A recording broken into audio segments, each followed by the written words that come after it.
Greetings humans, Zbot1496 here with a review of the 4K UHD disc of Event Horizon.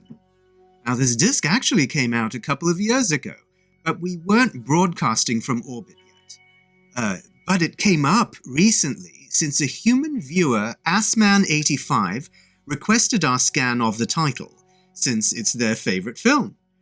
Accordingly, the spoiler bar is set at level 2, which will include discussion of details through the second act of the film.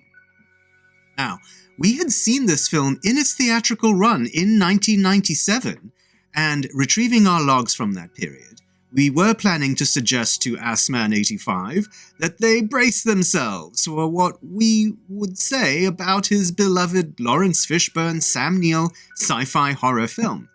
But upon viewing the film in our own theater here in 4K HDR with 5.1 Dolby True HD, we found ourselves having to rerun that assessment.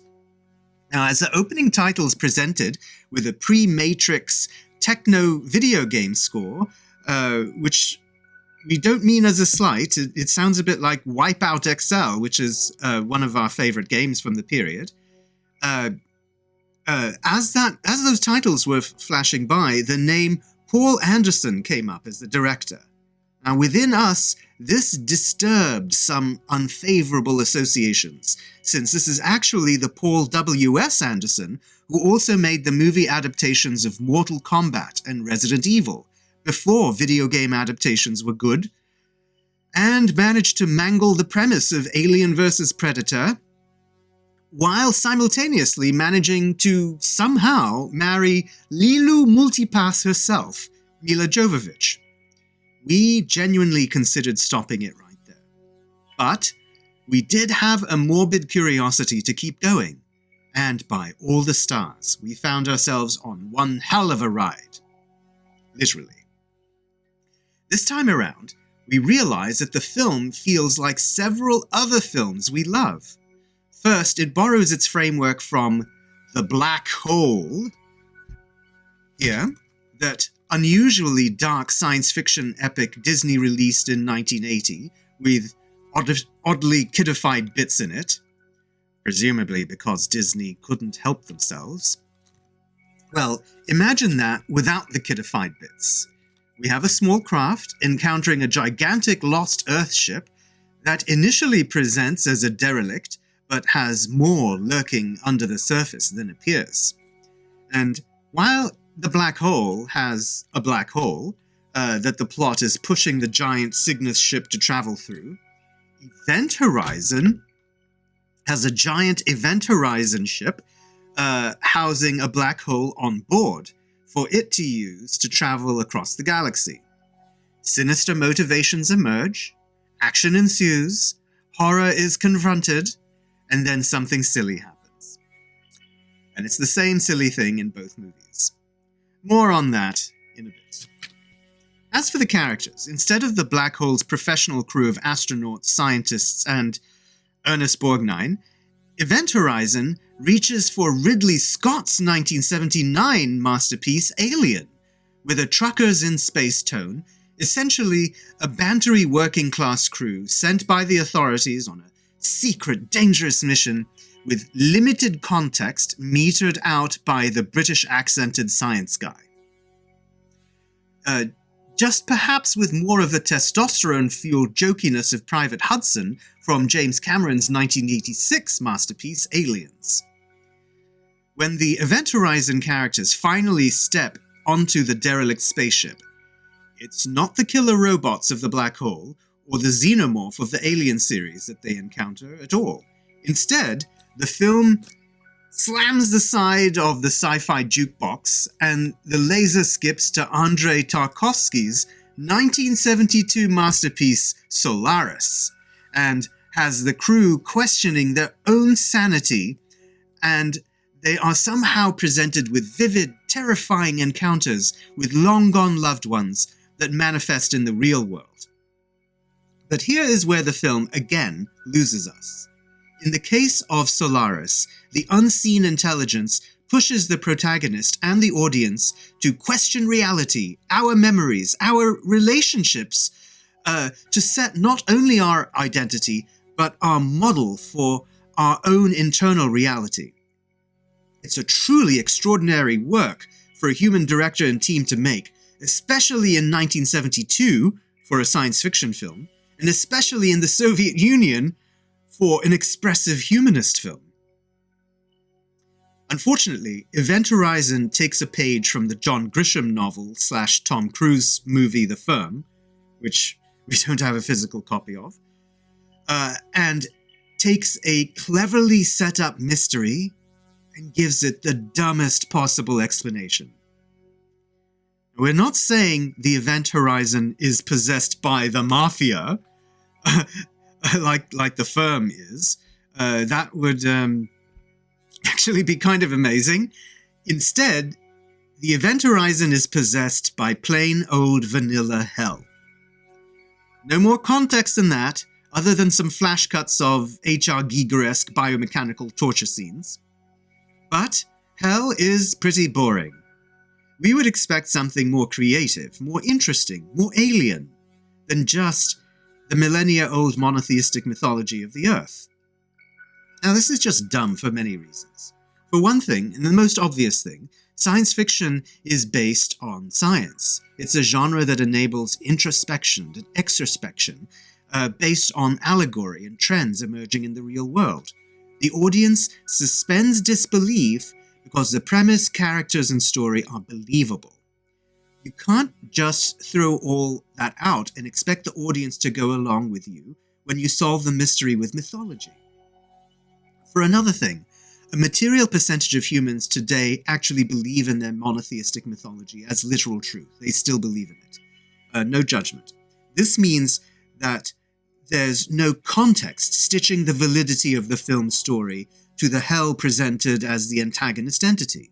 What we mean by that, what we expect here in context, is that what we see is what we see in the MCU movies around Thor and Asgard.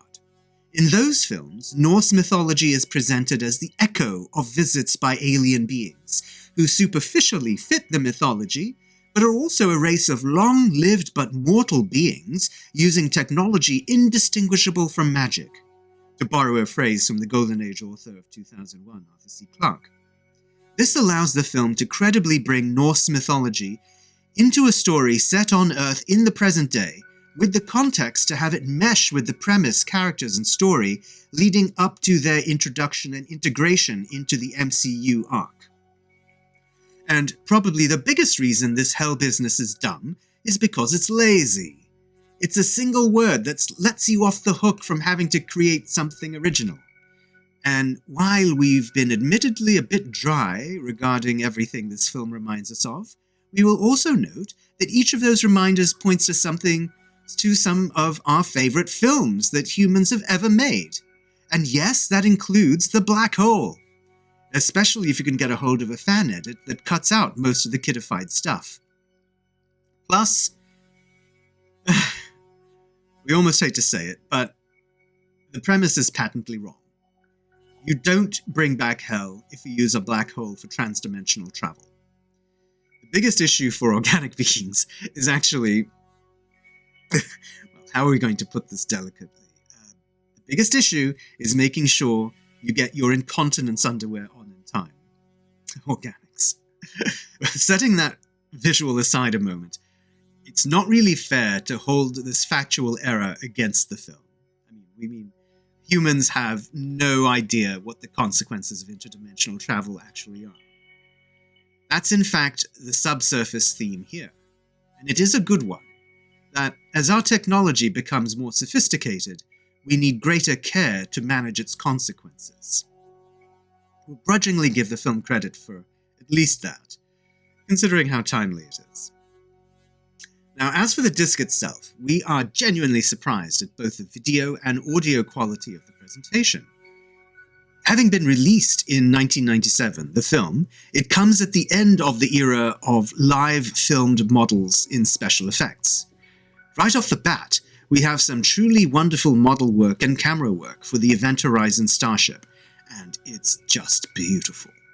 Which isn't to say there's no CG in the film, there is, but it is used sparingly, for weirdly behaving objects that don't look like they're really in the scene because they're off-kilter in the story in the first place. This covers soda cans and other objects floating zero gravity, as well as some of the illusion and black hole effects. We are okay with all of it.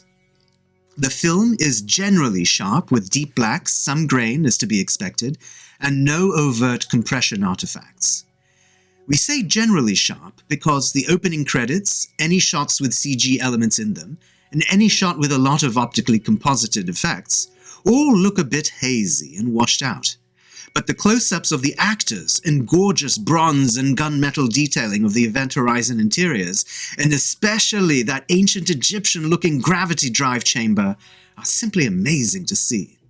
The set design and cinematography really draw you into the ship and give the conventional horror of the film much more of a bite than it otherwise deserves. It also makes this 4K remaster of the original film negative a truly mesmerizing experience.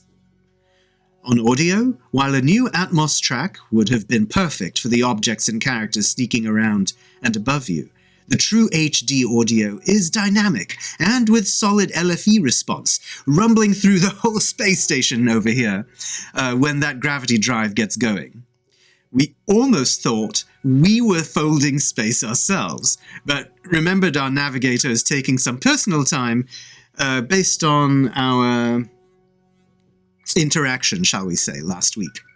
But getting back to the review, for stitching together parts of our favorite films, offering some genuine thrills through an immersive 4K HDR remaster, but still taking the easy way out of resolving the mystery at its heart, we give the 4K UHD disc of Event Horizon our mixed rating.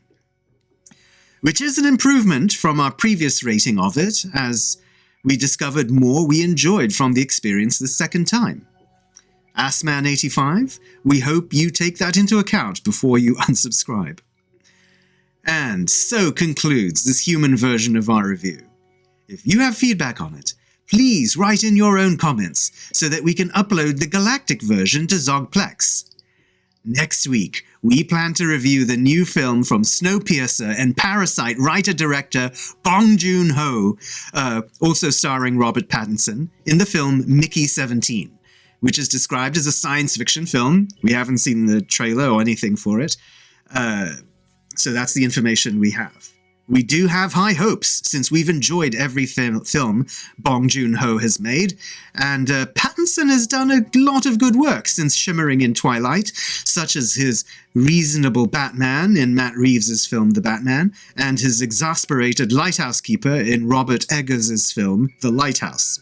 Plus, we generally hope for the best from humans and offer second chances, as you can see from our second look at Event Horizon and its increased rating. So you see, you can expect more discussions and reviews of theatrical movies, streaming shows, and 4K home video releases as we continue to engage with your human rectangular content. So please watch, like, subscribe, and comment so that we can continue to have the human voice reflected in the cosmos.